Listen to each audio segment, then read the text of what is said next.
livre parle de l'éthique de la production de monnaie, qui est à distinguer de l'éthique de l'utilisation et de l'acquisition de la monnaie, qui est donc un sujet beaucoup plus traité dans la littérature.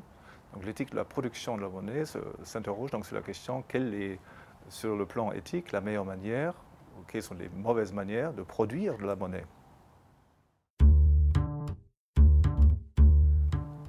Le livre est dans la continuité de mes recherches précédentes. J'ai écrit une thèse, donc j'ai rédigé une thèse doctorale sur les monnaies concurrentielles, la concurrence entre les monnaies. Et puis j'ai consacré l'essentiel de mon temps à un très grand projet de recherche qui était une biographie sur un économiste qui s'appelle Ludwig von Mises, dont l'ouvrage nous avons ici à la bibliothèque également. Et ce travail ne me satisfaisait pas vraiment sur le plan personnel. Bon, c'était très intéressant sur le plan intellectuel, j'ai appris beaucoup de choses, mais je ne me suis jamais perçu moi-même comme un historien de la pensée. Et, donc le travail de théoricien me plaisait beaucoup plus. Donc j'étais très heureux lorsque un institut aux États-Unis m'avait proposé d'écrire un livre sur la justice et la monnaie, donc ce rapport-là, l'éthique de la monnaie, ou l'éthique de la politique monétaire. J'étais très heureux de sauter sur cette occasion parce que c'était comme une pause. Et puis j'ai commencé à écrire et c'est devenu très vite un ouvrage de 200-300 pages. Et pour eux, finalement, c'était trop large parce qu'ils ont voulu avoir quelque chose de 80 pages, 50 pages. Donc c'était devenu trop grand. Et donc d'abord, ils ont proposé de racheter donc, le manuscrit tel qu'il existait. Et donc, mais à ce moment-là, j'aurais perdu tous les droits. Donc j'ai renoncé à ce contrat qui était quand même intéressant. Et j'ai essayé d'achever donc le manuscrit et je l'ai finalement publié indépendamment, donc indépendamment de cet institut. Donc il existe une très abondante littérature sur l'éthique financière, l'éthique, les manières éthiques d'utiliser sa richesse, son argent, et aussi de l'acquérir. Quels sont les types de produits que je devrais proposer ou que je n'aurais pas le droit de proposer. Par contre, il n'existe aucune littérature, quasiment aucune littérature moderne en tout cas, sur la question de quelle est la meilleure manière de produire la monnaie. Et ce semble être une question un peu sotte lorsqu'on y pense, parce que justement on n'y pense pas. Mais en fin de compte, c'est une question très importante parce qu'elle soulève la question quels sont les actes qui sont intrinsèquement, c'est-à-dire par eux-mêmes, justes et injustes. Et en éthique, donc en philosophie, il est habituel donc, de distinguer deux grandes approches. On peut juger la justice d'un acte par ses conséquences. Ça, c'est appelé le conséquentialisme ou l'utilitarisme. Et d'un autre côté, on peut juger les actes en tant que tels, en soi. Donc ça, c'est l'approche déontologique. Et dans mon ouvrage, je poursuis les deux. Donc j'examine quelles sont les conséquences de telle et telle manière de produire de la monnaie, qu'est-ce que ceci implique pour les gens concernés, pour la société dans son ensemble. Et d'un autre côté, je regarde, ça c'est un mot difficile, déontologiquement, si on regarde l'acte en tant que tel, quel type de production de monnaie est juste ou non. Et donc j'aboutis à la conclusion que en fait, les systèmes monétaires qu'on a connus depuis le XVIIe siècle à peu près sont intrinsèquement injustes et même nuisibles pour la société dans son ensemble. Et ceci en particulier depuis à peu près 40 ans, lorsqu'on a créé donc, un système mondial basé sur une monnaie immatérielle. Donc la monnaie immatérielle est injuste parce qu'elle redistribue des ressources en faveur de ses producteurs, c'est-à-dire les banques centrales, les banques commerciales, et puis ensuite envers leurs clients. Et ceci au détriment de tous les autres utilisateurs de la monnaie. Parce que le principe de base de la distribution qui est ici à l'œuvre, c'est que la production de monnaie favorise les premiers utilisateurs de la nouvelle monnaie au détriment des derniers, de ceux qui viennent plus tard, qui utilisent cette nouvelle monnaie plus tard. Lorsqu'on crée de la monnaie, et donc on dit qu'elle est injectée dans l'économie. Mais qu'est-ce que ça veut dire? Elle se transmet dans l'économie, qu'est-ce que ça veut dire? Mais ça se passe par un acte de dépense, d'achat et de vente. Et donc ceux qui peuvent utiliser cette monnaie d'abord, c'est-à-dire qu'ils peuvent la dépenser d'abord, bénéficient des prix qui sont encore relativement faibles. Et leurs dépenses font monter les prix lentement. Donc avec chaque acte de dépense supplémentaire, lorsque la monnaie fait son chemin à travers l'économie, les prix montent un petit plus. Donc il y a des gens qui n'ont pas encore bénéficié de cette nouvelle monnaie, mais qui doivent déjà payer des prix plus élevés. Donc leurs revenus baissent. Et ceci est donc le principe de base. Donc une monnaie immatérielle permet une production monétaire beaucoup plus ample qu'une monnaie métallique. Donc elle permet des redistributions beaucoup plus larges que celles qui se feraient avec une monnaie matérielle, monnaie marchandise. Et ceci sans la moindre légitimation politique. Donc c'est un processus profondément non démocratique aussi. Et d'un autre côté, la monnaie immatérielle est donc nuisible parce qu'elle induit les gens à des comportements irresponsables.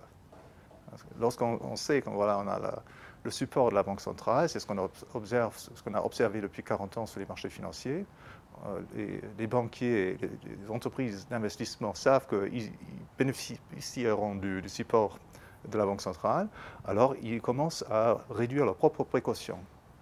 Ils ne se financent pas la dette, non pas par leurs fonds propres, ils réduisent leur trésorerie, c'est-à-dire ils deviennent illiquides, et ils prennent beaucoup plus de risques, parce qu'en prenant plus de risques, on peut bénéficier des rendements plus élevés, et le risque, en fait, n'est pas porté par eux, le risque plus élevé, parce que c'est justement porté par la communauté des utilisateurs de la monnaie auxquels la Banque centrale peut faire porter ce coût. Donc, ça c'est une conclusion évidemment très forte. Elle n'est pas vraiment originale avec moi, je suis juste le dernier ou un des derniers dans une longue filiation de penseurs. Mais ça n'empêche que voilà, l'argument est essentiellement très solide. Il y a un autre aspect que je n'aborde pas beaucoup dans le livre, c'est la question de l'utilité. Est-ce que le système monétaire, bon, alors donc, mettons qu'il soit injuste, parce qu'il crée des redistributions, mettons qu'il soit nuisible parce qu'il crée ce comportement irresponsable, mais peut-être il apporte des avantages pour la communauté qui compenseraient peut-être pour ces autres désavantages. Donc ça, c'est un point que je ne discute pas en détail parce que ça éclaterait le volume du livre. Ça, c'est donc l'objet d'un traité monétaire. Mais en ce qui me concerne, donc je suis fermement convaincu qu'il n'y a pas de tels avantages globaux. Et je discute donc la question dans un seul chapitre, chapitre 4, dans lequel je discute donc les conceptions les plus largement répandues à ce titre. Donc, par exemple, on a besoin de plus de monnaie pour faciliter la croissance, on a besoin de plus de monnaie pour créer des crédits à bon marché, etc. etc. Et j'essaie d'expliquer que ceux-ci sont des faux arguments. Il y avait plusieurs moments heureux. Parce que quand même, en écrivant un ouvrage, on n'en sort jamais aussi non informé qu'on est rentré. Ce n'est pas le cas qu'on écrit juste les choses qu'on sait déjà, mais on apprend aussi. Donc j'ai quand même appris pas mal de choses. Et par exemple, tout ce qui concernait les conséquences culturelles et spirituelles de l'inflation forcée que nous avons vécue pendant 40 ans maintenant, et plus, tout ceci, je l'ai su peut-être intuitivement, mais pas clairement. Donc là, dans la littérature, il n'y a pas, on cherche à 20 un tel chapitre que mon chapitre 13. Il n'existe pas dans la littérature. Donc ça, c'est un apport. Et c'est vraiment choquant de voir, si l'on y réfléchit de près, quelles sont les conséquences. Donc je cite par exemple l'étatisme farouche, la culture de la dette, qui est donc la culture de la dépendance, la culture de la fragilité, qui sont plus ou moins directement les conséquences de ce système monétaire. Un autre moment heureux fut la découverte de Nicolas Orem. C'est un évêque français théologien du XIVe siècle, qui est surtout connu comme un grand mathématicien, un grand homme des sciences physiques, mais pas aussi bien connu en tant qu'économiste. Mais en fait, il a rédigé le premier traité d'économie, le premier traité qui était vraiment consacré à un sujet que nous appellerions encore aujourd'hui un sujet économique, à savoir la monnaie.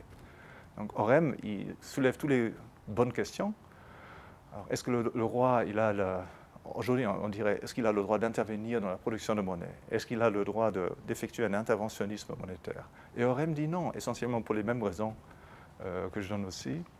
Et si l'on veut, donc, ma modeste contribution, c'est donc d'appliquer un petit peu la même perspective à notre situation actuelle, où nous n'avons plus une monnaie marchandise comme au Moyen-Âge, mais une monnaie immatérielle.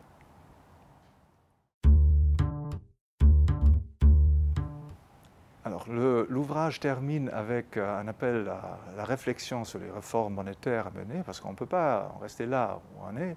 Le système monétaire que nous avons créé, il crée des crises, il faut le dire. Donc même si nous sortons, et je l'espère, de la crise actuelle, et un jour on va en sortir, nous allons avoir une autre crise du même type, dans 15 ans, 20 ans, etc., parce que les mêmes forces sont à l'œuvre. Donc il ne suffit pas donc seulement d'être créatif dans la résolution de la crise actuelle, mais il faut aussi songer à vraiment assainir l'économie, et ceci passe par une refonte du système monétaire, et en particulier par un retour, je le crois, à une monnaie marchandise, à une monnaie matérielle. Un tel retour s'est effectué à plusieurs reprises dans l'histoire monétaire. Les Américains, les révolutionnaires américains l'ont fait à la fin du XVIIIe siècle. En Europe, plusieurs États l'ont fait à la fin du XIXe siècle. Et nous, probablement, on est au point où on devrait sérieusement y réfléchir. Et d'ailleurs, cette réflexion a été entamée depuis la publication de mon ouvrage. Il y a une discussion qui est menée déjà sur le plan international parmi les experts. Elle n'a pas encore atteint le grand public, sauf aux États-Unis. Là, c'est un débat de grand public qui est mené sur la réforme du système monétaire. Donc, ça, c'est un projet de recherche parce qu'il y a différentes manières d'aborder la réforme monétaire, la réflexion sur ses objectifs, mais aussi réflexion sur les moyens adéquats, sur les stratégies politiques. Cette réflexion, on peut la mener, entre autres, d'un point de vue économique. Mais je me suis rendu compte qu'il y a un autre passage que je devrais franchir avant, c'est donc une analyse réaliste des marchés financiers. La littérature que nous avons à l'heure actuelle sur les marchés financiers est essentiellement une littérature de gestionnaire, c'est-à-dire elle a un point de vue microéconomique, le point de vue de l'entrepreneur, de l'investisseur, de l'entreprise. Mais ce n'est pas le point de vue macroéconomique, le point de vue de la société dans son ensemble. Et c'est donc cette analyse-là que je souhaite conduire, que je souhaite effectuer dans les 2 ou 3 ans qui viennent.